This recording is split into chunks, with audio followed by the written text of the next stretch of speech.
Hi guys, मैं आ गई हूँ आप लोगों के सामने एक नया सा ट्यूटोरियल लेके। ट्यूटोरियल बहुत अच्छा होने वाला है और यह आई मेकअप ओह बहुत ही ज़्यादा अच्छा लगा पर्सनली मेरे को। तो मैंने सोचा कि आप लोगों के साथ शेयर करूँ इसका ट्यूटोरियल बना के। बहुत दिनों से मैं गायब थी बट कोशिश करूँगी अब आपके सामने नए नए लुक्स लेके आऊँ। तो मैंने आई कंसीलिंग कर दी है और लिड पे थोड़ा सा वार्मथ क्रिएट करने के लिए मैंने ब्राउन शेड को अच्छे से ब्लेंड कर दिया है क्रीज के साथ and all over the lids. मैंने टेपिंग भी करी है। आज मैं आपको बताऊंगी इजी तरीके से विंग लाइनर और बहुत शार्प और पॉइंटेड लाइनर कैसे क्रिएट करता है। आउटर कॉर्नर पे अच्छे से डेप्थ क्रिएट करनी है। मैंने यहाँ पे पहले लाइट ब्राउन शेड लिया, उसको अच्छे से ब्लेंड किया। देन मैंने डार्क ब्राउन शेड लिया एंड उसको अच्छे से ब्लेंड किया क्रीज के साथ। आप देख पा रहे हो कि मेरी कोई भी लाइंस विजिबल नहीं हो रही है जबकि मैंने 3 ब्राउन शेड्स यूज़ करे हैं। तो आपको भी इसी तरीके से करना है। एंड देन जो कंसीलर ब्रश हमने यूज़ किया था उसी कंसीलर ब्रश से बफ आउट करना है इनर कॉर्नर पे। कोई भी शार्प कट नहीं क्रिएट करना है, कुछ भी ऐसा कुछ शार्प सा नहीं क्रिएट करना, सिर्फ बफ आउट करना है। ना प्रोडक्ट लेना, एक्सेस उसमें ऑलरेडी है। देन मैंने यहाँ पे शिमर शैडो यूज़ किया है एंड मैं उसको रिंग फिंगर की हेल्प से अप्लाई कर रही हूँ इनर कॉर्नर में एंड मिडल में लेट के। एंड उसको अच्छे से ब्लेंड करूँगी आउटर कॉर्नर के शेड के साथ, जिससे कि कोई भी लाइंस और शिमर शैडो जिसे हम अप्लाई करते हैं तो एक ब्लेंडेड लगे। कोई भी शार्प्ड और पॉइंटेड इनकम्प्लीट लुक लगता है अगर हम ब्लेंड नहीं करते उसको। तो आप देख रहे हो मैं कितने आराम से इजीली रिंग फिंगर की हेल्प से उसको ब्लेंड कर पा रही हूँ। यहाँ पे मैंने अभी तक कोई ब्रश यूज़ नहीं किया। अगर आपके नेल्स एक्सटेंडेड हैं तो आप ब्रश की हेल्प से भी कर सकते हो, अदरवाइज रिंग फिंगर से बहुत इजीली अप्लाई हो जाता है। देन मैंने उसके एजेस को ब्लेंड करने के लिए स्मॉल ब्लेंडिंग ब्रश लिया एंड उसको अच्छे से ब्लेंड कर दिया जिससे कि कोई भी लाइंस विजिबल ना हो। तो ट्राई करना आप लोग भी ब्लेंडिंग पे फोकस करना।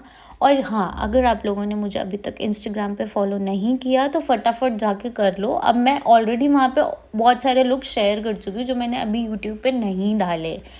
तो फटाफट जाओ और फॉलो करो। थोड़ा सा इनर कॉर्नर हाईलाइट करी हूँ मैं हाइलाइटर शेड लेके। मैंने यहाँ पे थोड़ा सा पोल एंड पिंक टोन में पिक किया है एंड उसको इनर कॉर्नर पे अप्लाई कर दिया और ब्लेंड कर दिया क्रीज के साथ, जिससे कि आइज़ बहुत पॉप्ड अप लगती है। ये चीज़ आप हुडेड आइज़ पे कर सकते हो क्योंकि हुडेड आइज़ थोड़ी सी छोटी होती है। अगर हम लोग को उसको बड़ा दिखाना हो तो आप इनर कॉर्नर हाईलाइट कर दो तो बहुत अच्छी लगती है एंड थोड़ी सी शार्प और बड़ी लगती है। अब यहाँ पे बारी आती है विंग लाइनर की। जब आप टेपिंग करते हो तो आपको इतना ध्यान देने की और इतना सोचने की ज़रूरत नहीं पड़ती है विंग लाइनर में, क्योंकि अगर आपकी टेपिंग सही करेक्ट तरीके से अप्लाई हुई हुई है। इन केस अगर टेप ही गलत लगी है तो विंग भी ऊपर नीचे होगा। अगर टेप सही लगी हुई है तो आप जस्ट जितना शार्प उसको करना है, जहाँ तक उसको लेके जाना है वहाँ तक लेके जाओ, वहाँ तक उसको अप्लाई करो। बट इनर कॉर्नर से एंड आउटर कॉर्नर तक it should be pointed and sharp, मतलब टेढ़ी मेढ़ी लाइन नहीं होनी चाहिए। विंग लाइनर आपको आउटर से शार्प अपने आप हो जाएगा बट आपको लाइनर बहुत अच्छे से अप्लाई करना है।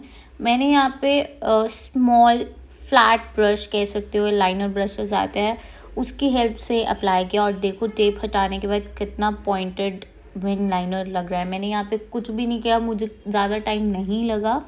तो आप लोग भी ये चीज़ फॉलो कर सकते हो।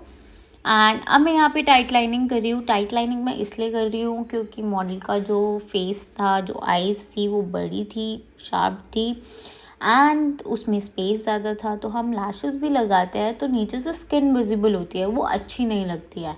जब हम टाइट लाइनिंग करते हैं तो आईज़ बड़ी लगती है, फुलर लगती है। तो इसलिए मैंने यहाँ पे टाइट लाइनिंग भी किया है। अब मैं यहाँ पे मॉइस्चराइज़र अप्लाई कर रही हूँ। मॉइस्चराइज़र अच्छे से अप्लाई करना है। आप इससे पहले अगर पफीनेस है तो आप अंडर आई पे पफीनेस के लिए वो सीरम भी लगा सकते हो, हाइलुरोनिक, जो हाइड्रेशन प्रोवाइड करता है और बहुत अच्छा रिज़ल्ट है उसका मेकअप के बाद आफ्टर लुक, मतलब इंस्टेंट पफीनेस को रिड्यूस करता है। तो मैंने यहाँ पे मॉइस्चराइज़र भी अप्लाई कर दिया था। अब मैंने यहाँ पे प्राइमर लगाया है। प्राइमर के बाद मैं यहाँ पे टिंटेड फाउंडेशन यूज़ कर रही हूँ, जिससे कि जो डलनेस है फेस की वो हाइड हो जाए एंड एक ग्लो। आप इसको स्ट्रोब क्रीम के भी रेप्लिकेशन में यूज़ कर सकते हो, और भी मतलब ऐसे भी यूज़ कर सकते हो प्राइमर के बाद। अब मैं यहाँ पे कलर करेक्शन कर रही हूँ। कलर करेक्शन के लिए मैंने रेड करेक्टर नहीं यूज़ किया है, मैंने टू टोन डार्कर शेड नहीं यूज़ किया है, ना मैंने डार्कर से डार्कर शेड यूज़ किया है। मैंने यहाँ पे ऑरेंज करेक्टर यूज़ किया है। ऑरेंज करेक्टर मैंने इसलिए यूज़ किया है क्योंकि जो मॉडल का स्किन है उस पर ज़्यादा पिगमेंटेशन नहीं है, हल्के से स्पॉट्स हैं, अंडर आई पे भी इनर कॉर्नर की तरफ पिगमेंटेशन है, एंड माउथ एरिया में भी इतना नहीं है। बट स्टिल क्या होता है, हम लोग माउथ एरिया में अप्लाई इसलिए करते हैं क्योंकि आफ्टर फाउंडेशन हाइलाइटिंग वो ग्रे होने के चांसेस होते हैं, तो माउथ एरिया में अप्लाई ज़रूर करना, चाहे हो या ना हो। हल्का हल्का प्रोडक्ट लो, क्वांटिटी कम रहेगी, क्वांटिटी सेम नहीं रहती है। मैंने यहाँ पे बहुत कम क्वांटिटी में अप्लाई किया, एंड मैंने जब अंडर आई के डार्क सर्कल्स को कवर किया है तो मैंने आउटर तक नहीं किया है, मैंने थोड़ा मिडल तक ही उसको कवर किया क्योंकि ज़रूरत वहाँ तक थी। तो इसलिए कम प्रोडक्ट लगाओ, जहाँ ज़रूरत है वहीं यूज़ करोगे तो उसके रिजल्ट्स भी अच्छा आएंगे और केकी भी नहीं लगेगा बेस। तो अब मैंने यहाँ पे कलर करेक्शन कर दी है ऑलमोस्ट। आप देख रहे हो कि माउथ के अराउंड और जहाँ जहाँ नीड थी वहाँ भी हो चुकी है। अब फाउंडेशन यूज़ कर रही हूँ मैं। फाउंडेशन मैंने यहाँ पे नार्स और एनास्टेसिया का मिक्स करके एक शेड बनाया है, एंड सिमिलर सा शेड बनाया ना, मैंने थोड़ा अपर में रखा, मतलब ना लाइटर में गई ना मैं डार्कर में गई। और अब आप लोग कह रहे होंगे कि आपने इसको न्यूट्रलाइज़ क्यों नहीं किया, फाउंडेशन के बाद वो विजिबल होगा। नहीं, वो विजिबल नहीं होगा, अभी आप लोग देखना, क्योंकि जो फाउंडेशन मैंने यूज़ किया वो है हाई कवरेज फाउंडेशन। तो अगर मैं इसको न्यूट्रलाइज़ करूँगी तो वैसे यहाँ पे नीड नहीं है न्यूट्रलाइज़ की, मुझे पता है, इसलिए मैंने नहीं किया, क्योंकि जो मैं फाउंडेशन यूज़ कर रही हूँ वो हाई कवरेज फाउंडेशन है, और इतना करेक्शन या इतना प्रोडक्ट मैंने ओवर अप्लाई नहीं किया जिससे कि मुझे न्यूट्रलाइजेशन की ज़रूरत पड़े। अगर किसी भी क्लाइंट के फेस पे पिगमेंटेशन ज़्यादा है तो आपको पहले उसको करेक्ट करना है, देन उसको न्यूट्रलाइज़ करना है, देन उस पर फाउंडेशन अप्लाई करना है। बट मेरे केस में यहाँ पे मॉडल के स्किन पे ज़्यादा नीड नहीं थी, तो मैंने कम एरियाज़ में उसको करेक्ट किया एंड देन उसको फाउंडेशन से ही अप्लाई कर दिया। मतलब मैंने कोई न्यूट्रलाइज स्टेप नहीं किया, मुझे नीड नहीं लगी। आप ये भी बोल सकते हो कि आपने रेड ऑरेंज करेक्टर ही यूज़ किया, आप एक टोन डार्क करते तो भी हो जाता क्योंकि पिगमेंटेशन ज़्यादा नहीं है। हाँ, आप ये भी कर सकते हो, आप एक टोन डार्क में जाके अप्लाई करो एंड देन उसके ऊपर फाउंडेशन अप्लाई कर लो, तो वो भी सही है।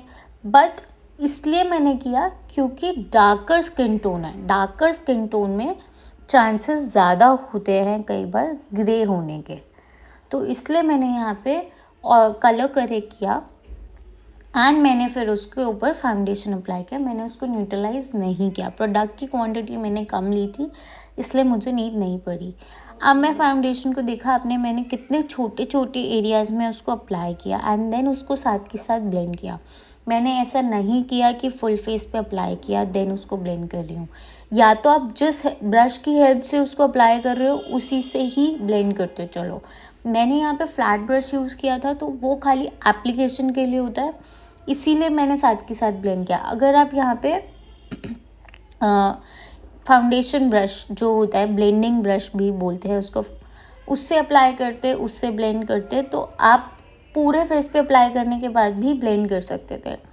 देन मैंने सेम ब्रश से अंडर आई को भी कवर कर दिया क्योंकि इसके बाद मैं हाइलाइटिंग करने वाली हूँ, तो इसलिए मैंने सेम फाउंडेशन ब्रश से सेम शेड से ही अंडर आई को भी थोड़ा थोड़ा कवर कर दिया जिससे कि बाद में ऑरेंज ना विजिबल हो या कुछ, क्योंकि अंडर आई फाइन लाइंस होती हैं तो फाइन लाइंस में ऑरेंज करेक्टर चला जाता है तो वो विजिबल होने के चांसेस होते हैं। मैंने ब्रश पे कोई भी एक्सेस प्रोडक्ट नहीं लिया है, जो ब्रश पे था उसी से ही कवर किया है। मैंने यहाँ पे आज एयर ब्रश यूज़ किया है। एयर ब्रश मैंने इसलिए यूज़ किया है, मैं एक ट्यूटोरियल रिकॉर्ड कर रही थी तो उसी के हिसाब से आज मैंने थोड़ा सा प्रोडक्ट का एप्लीकेशन किया।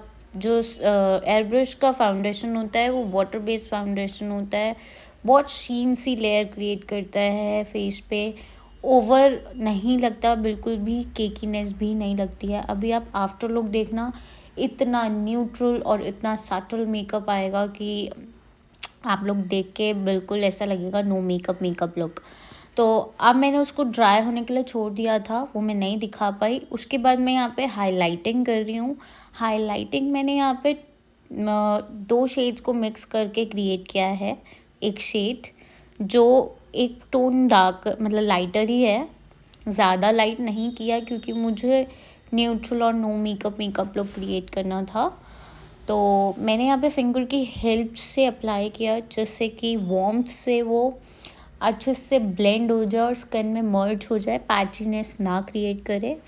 मैंने उसको अप्लाई करके थोड़ा सा ड्राई करने के लिए छोड़ दिया था, वो भी मैं नहीं दिखा पाई। मैं यहाँ पे एक फ़ैन यूज़ करती हूँ, इलेक्ट्रिक फ़ैन। आप लोग वो यूज़ कर सकते हो, वो पोर्टेबल फ़ैन होता है।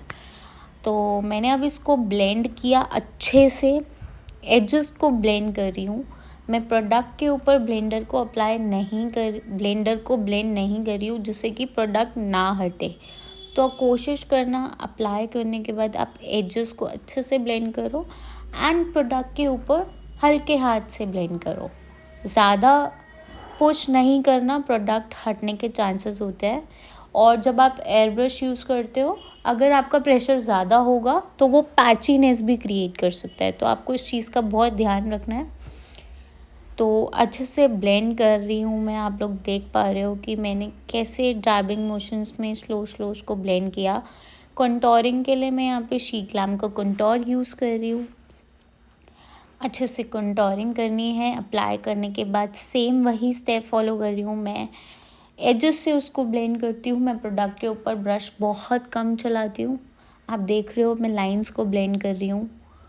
ऐसे ही आप लोगों को फोकस करना है ब्लेंडिंग पे। अगर आपकी ब्लेंडिंग स्ट्रॉन्ग होगी तो आपका आफ्टर लुक बहुत अच्छा होगा, कहीं से भी कोई लाइंस विजिबल नहीं होगी।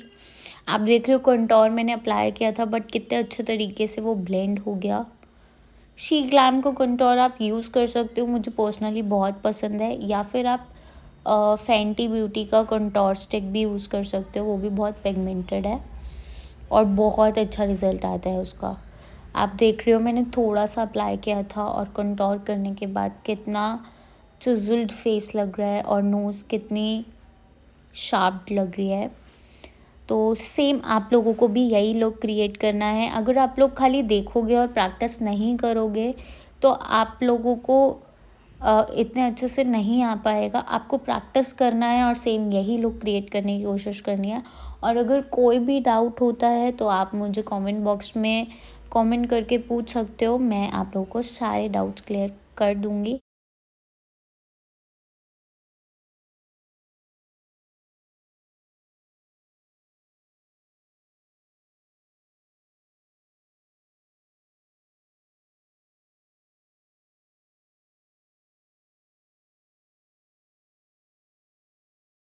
यहाँ पे ब्लशर भी सेम मैंने ब्लशर को डायरेक्ट अप्लाई नहीं किया, मैंने थोड़ा सा हैंड पे लिया था एंड देन उसको ब्लेंड किया कंटोर के साथ। आप देख लो कितना इवनली और फाइनली वो ब्लेंड हो गया है, कितना ग्लोई और डूई बेस लग रहा है। वो इसलिए लग रहा है अभी जैसे हमने बेक नहीं किया, बट जो हमने टिंटेड फाउंडेशन यूज़ किया था उससे भी थोड़ा ग्लो आ जाता है आफ्टर फाउंडेशन। मैंने अभी नेक कवरेज नहीं करी है तो आप देख रहे हो कितना इक्वली ऑलमोस्ट लग रहा है फेस और नेक। तो आप लोगों को भी ट्राई करना है कि फाउंडेशन जो भी आप यूज़ करते हो तो टोन टू टोन रखो, हल्का सा अप कर सकते हो जिससे कि जब वो एयर के कांटेक्ट में जाए तो वो ऑक्सीडाइज होता है तो वो सेम लगे। अगर आप बिल्कुल प्रॉपर लोगे तो हो सकता है वो थोड़ी देर बाद डार्क लगे। तो हल्का सा ले सकते हो, एक टोन ऊपर, ज़्यादा नहीं, एक टोन भी नहीं, हल्का सा बिल्कुल। अब मैं यहाँ पे अंडर आई सेट कर रही हूँ। मैंने यहाँ पे लॉरा मर्सी यूज़ किया अंडर आई के लिए। एंड वही स्माइल लाइंस अच्छे से सेट करनी है। देन यहाँ पे मैंने फुल फेस सेट नहीं किया, मैंने खाली अंडर आई सेट किया एंड स्माइल लाइन सेट करी। उसके बाद मैंने पाउडर कंटूर किया, पाउडर नोज़ कंटूर अच्छे से किया, क्योंकि हम जब क्रीम कंटूर अप्लाई करते हैं तो उसके बाद पाउडर करते हैं जिससे कि उसका इफ़ेक्ट और आ जाए। बट पाउडर कंटूर या ब्लशर हमें ज़्यादा करने की नीड नहीं पड़ती है, क्योंकि क्रीम ब्लश ऑलरेडी पिगमेंटेड होता है, तो जब हम वो अप्लाई करते हैं हल्का सा भी तो बहुत ज़्यादा पिगमेंटेड और वाइब्रेंट लगता है। तो देख रहे हो आप लोग, मैंने हल्का सा ही अप्लाई किया और कितना अच्छा लुक आ गया, कितना फाइन और कितना डूई लुक आ रहा है। No makeup look. अभी मैंने जस्ट फाउंडेशन ब्लशर कंटूर किया है, लिपस्टिक भी अप्लाई नहीं करी है। तो देख पा रहे हो आप लोग कितना अच्छा लुक आ रहा है। मैं यहाँ पे कॉम्पैक्ट ब्रश पे लेके हल्का सा ब्लशर की लाइंस को ब्लेंड कर रही हूँ, जिससे कि जो भी लाइंस विजिबल हो रही है वो भी ब्लेंडेड लगे। तो आप लोगों को भी इस चीज़ का ध्यान रखना है और ब्लेंडेड वे से, ब्लेंडेड मेकअप, ब्लेंडेड सब कुछ अच्छे से अप्लाई करना है, जिससे कि कोई भी लाइंस विजिबल ना हो और मेकअप स्किन में मर्ज लगे और एक नो मेकअप लुक लगे। तो अच्छे से ऐसी प्रैक्टिस करते रहो और कोई प्रॉब्लम हो तो मुझे बताओ। यूट्यूब पे मेरे को सब्सक्राइब कर लो फटाफट, क्योंकि इससे जो नेक्स्ट लुक होगा वो और भी ज़्यादा सुंदर होने वाला है। उसका आई मेकअप, ओ गॉड, वो बहुत ज़्यादा सुंदर है। वो मैंने थोड़ा मैट और शिमरी में क्रिएट किया है। ऑलरेडी बहुत बैकअप में चल रहे हैं वीडियोस, तो अब बैक टू बैक हर वीक मैं एक नया लुक ट्राई करूँगी कि मैं आप लोगों के साथ शेयर करूँ। अंडर आई काजल मैंने यहाँ पे ब्राउन यूज़ किया है, मैंने ब्लैक नहीं किया। उसको अच्छे से स्मॉच किया है स्मॉच ब्रश की हेल्प से। ये जेसप के ब्रशेस यूज़ कर रही हूँ मैं यहाँ पे। आप कोई भी स्मज ब्रश भी यूज़ कर सकते हो जो अच्छे से स्मज हो जाए, ब्लेंडेड लगे। आइज़ पे हाथ रख के हल्का सा फिक्सर यूज़ कर सकते हो, अदरवाइज़ जब ड्राई हो जाए, अगर चला भी जाता है तो कोई इशू नहीं है, वो सेट हो जाता है। तो फिक्सर अप्लाई करते ही देख रहे हो कितना अच्छा लुक आ गया है निकल के। एंड अब बारी आती है लिपर की। मैंने यहाँ पे के ब्यूटी का लिप लाइनर यूज़ किया है। शेड मुझे ऐसे याद नहीं है, बट ये ब्राउन टोन में है। एंड उसके बाद मैंने यहाँ पे लिपस्टिक अप्लाई करी है। मैंने डायरेक्ट नहीं करी आज, थोड़ा सा ब्रश की हेल्प से किया है, क्योंकि मेरे को बहुत न्यूड सा और न्यूट्रल सा लुक क्रिएट करना था और मेरे को लिपस्टिक भी थोड़ी सी न्यूड में रखनी थी। तो मैंने 3-4 शेड्स को मिक्स करके एक शेड बनाया एंड उसको मैं अब अप्लाई कर रही हूँ। आप ग्लॉस भी लगा सकते हो अगर आपको ग्लॉसी लुक चाहिए। मैंने भी ग्लॉस अप्लाई किया था लास्ट में, ओवरऑल लुक में थोड़ा सा मैट लुक लग रहा था मेरे को, तो आप लोग भी कर सकते हो। अगर किसी को मैट लुक पसंद है तो मैट लुक भी दे सकते हो, कोई इशू नहीं है, वो ऐसे भी अच्छा लग रहा था। लिपस्टिक टोटली क्लाइंट के ऊपर होता है कि आप कैसे दे रहे हो या क्या शेड पसंद है। डार्क में भी जा सकते हो, डस्की स्किन टोन है तो न्यूड शेड्स थोड़े सोच के सेलेक्ट करने पड़ते हैं, मिक्स करके बनाना पड़ता है। तो वो आपको प्रैक्टिस करते करते धीरे धीरे आ जाएगा कि कैसे सेलेक्ट करना है लिपस्टिक का शेड। तो वही है, प्रैक्टिस मेक्स मैन परफेक्ट। तो प्रैक्टिस करते रहो और ये लुक क्रिएट ज़रूर करना। अगर आप नहीं करोगे तो आप अचीव भी नहीं कर पाओगे ऐसा ब्लेंडेड लुक बहुत अच्छा। तो अगर आपके पास एयर ब्रश मशीन नहीं है तो कोई इशू नहीं है, आप उसको अवॉइड भी कर सकते हो। तो ट्राई करना। यहाँ पे मैंने मस्कारा अच्छे से अप्लाई कर दिया अपर लैश पे एंड लोअर लैश पे। अब मैं यहाँ पे हाइलाइटर अप्लाई कर रही हूँ डैबिंग मोशंस में। पहले मैं पिक करके डैब करती हूँ, देन उसको ब्लेंड करती हूँ। तो टान टाना ओवरऑल लुक आप लोगों के सामने है। तो मुझे कमेंट करके बताना कि कैसा लगा आपको ये look. Thank you so much, bye bye.